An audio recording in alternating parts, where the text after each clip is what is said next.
Well, by some metrics on our state's coronavirus dashboard, every new day is the worst day of this pandemic so far. And today, a record high number of patients in our state's hospitals, with that number now surpassing 5,000.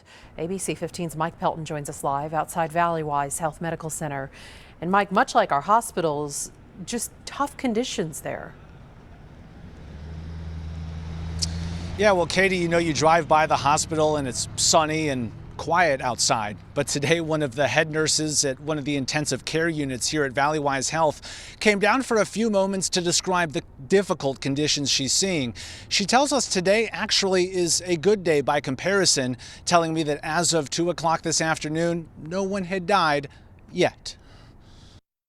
Everyone, the sickest I've ever seen. I've been here for 13 and a half years, and these are the sickest patients I've ever seen. Sarah Reynolds sees the sickest of the sick, a nurse in the ICU at Valleywise Health, now with 5 COVID units.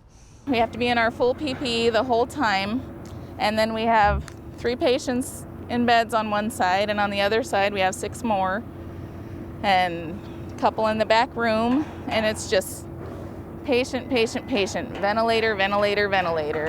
She tells me patients who don't survive often last weeks or longer in the ICU. She feels like it's almost like they are losing a family member as well. The week of Christmas was hard. I had in 2 days 3 different deaths of people that had been there for a long time and had to hold their hands while their families were there via FaceTime and hold the phone to their ears so their loved ones could say goodbye, and it was rough. It was rough.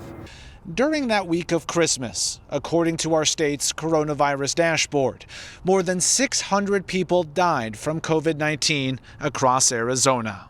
We start emptying beds for that reason, and then they just start filling back up, and we start all over again. It's tough to convey what happens behind the hospital walls, but with Sarah, even a mask can't hide the emotion. We work our butts off. We run our butts off. We fight so hard for these patients, and a lot of times it feels like it's for nothing.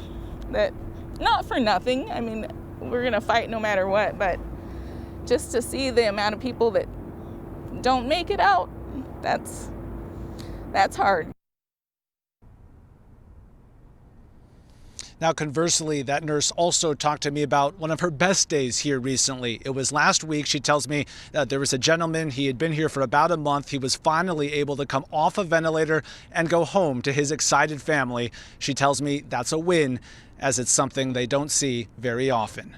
For now, we're live in Phoenix tonight. Mike Pelton, ABC 15, Arizona.